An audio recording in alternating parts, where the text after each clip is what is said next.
got Teenage Mutant Ninja Turtles Out of the Shadows.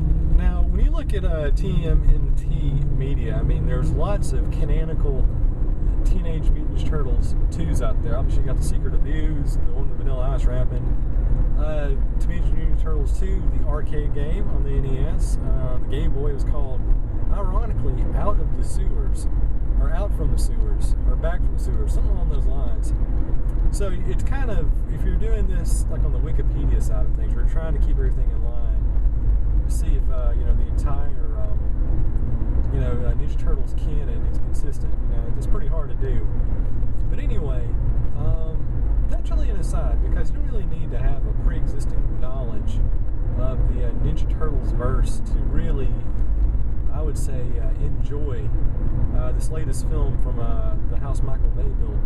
And I'll be completely honest. I went into the first Michael Bay Ninja Turtles movie, and I was really kind of surprised by how not bad it was. Like, I went into it expecting to be just like an absolute just train wreck of a motion picture. And I mean, while I didn't think it was, by any stretch of the imagination, it was a great film, I thought it was really well done. I mean, I thought it had really, solid character development, and all the stuff with what's her name, Megan Fox wasn't as bad as I thought it was going to be, and overall it was pretty all right. I mean, it was a decent popcorn movie. And I went into this one kind of not really having big expectations, and you know what? I'm actually really, really shocked at how good this one was. In fact, I think this is probably one of the best popcorn movies I've seen in a long time. As far as I'm concerned, it's a better film than the last Captain America movie.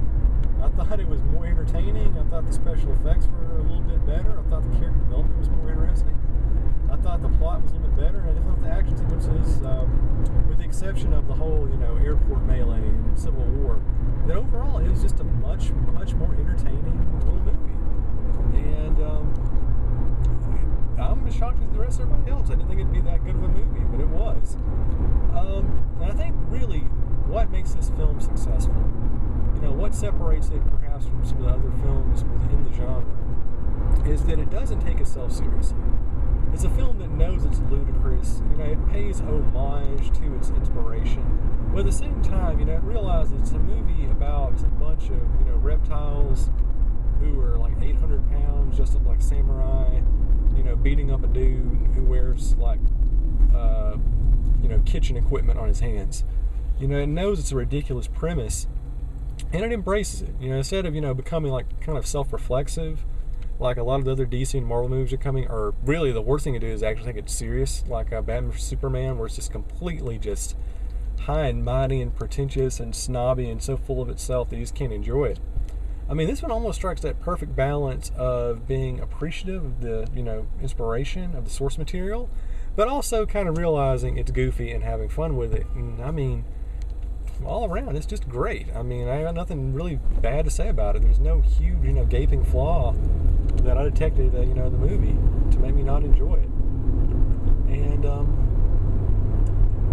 trying to think, what are some things the movie gets right compared to some films that are really flawed. I mean, you take a look at something like Apocalypse, where number one, it's so dreadfully serious. Where it's just a rehash, where you just predict everything happening by numbers, and there's all that melodramatic stuff going on. This is a movie where the villains really don't have much of a rationale for what they're doing, other than the fact that they're just evil.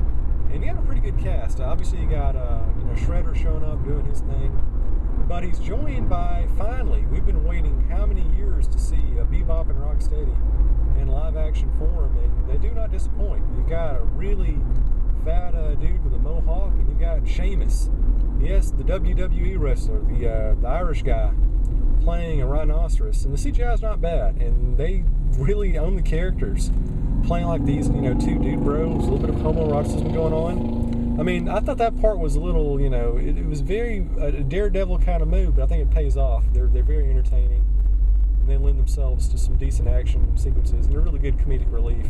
They're a very good Rosencrantz and Guildenstern to Shredder's Hamlin. And really, the guy who owns this movie is Brad Garrett. That dude coming in here and playing Crane. You think that would be a role where you just kind of like phone it in, but he really does a good job just playing like this really sort of, melodramatic, like kind of effeminate, like bubblegum monster. It's a really good job. And, admittedly, the film does kind of fall into a lot of the trappings of the genre. I mean, the ending is pretty much the same ending we've seen in every single, superhero comic movie over the last 25 years. But you know what? The lead up to it is so good. I mean, you got introduction of new characters. You got Casey Jones showing up. You got Baxter Stockman being played by Tyler Perry, which was just insane, who looks just like Neil deGrasse Tyson. And it's great because you have, the dude from Cosmos playing a bad guy. It's pretty hilarious. I thought it was a great, cool touch. The Turtles, they have character. They have pathos. They actually have, some pretty interesting chemistry going on. I mean, Raphael's trying to do his own thing. He's trying to be all violent and being a vigilante, but doesn't have limitations. Leonardo's trying to keep everything together. And Michelangelo's just being Michelangelo, and Donatello's being all smart and stuff. And I mean, it all comes together. I mean, a lot of these comic movies, they don't really seem like the characters have much character, other than like a couple of quips. But here, there's a bit of a chemistry. You kind of understand that together as a team, they form one organelle. And I think that's something you really don't get in a lot of other team-based movies. There's more cohesion here than you'll see in any of the Fantastic Four movies. And like I say, everything's great. I mean, I really enjoyed them. The action figures are great. Lots of great touches, homages, a lot of foreshadowing for the third film, which could be insane. Obviously, you got Baxter Stockman. We know what ends up happening to him in terms of a flying monster later on in the series. But the thing that's really the most interesting is the part where, Crane kind of captures Shredder and throws him into a vault with the rest of his, and I quote, toys. Which, of course, to me, naturally, makes me assume that in part 3, we're going to have the entire gamut of Ninja Turtles action figure villains show up just out of nowhere. Mutagen Man, Mugman, Joe Eyeball, Wingnut, those little granite guys. Just throw out the gamut, the gauntlet of just crazy, insane CGI monsters, have them fight, invade New York, and it will be one of the best things in history. So, I mean, overall, this is a great movie. I mean, I looked at the critical reviews, and for some reason, they didn't like it. And I can't understand it. It's just an incredibly well done little popcorn genre movie. And one of the best movies I've seen all year. Granted, I've seen like maybe 5 movies, so that's not really saying a whole lot. But overall, I was impressed. This was an entertaining movie. Just great. Go to the drive-in, go to the matinee, get a whole bunch of popcorn, drink a lot of soda, turn off your brain, just enjoy yourselves. This is one of those movies that goes in there and does the whole brain dead, consumerism genre picture, and it does it very, very well, and I cannot fault it for that one iota. I hate to say it, but I really, really liked it.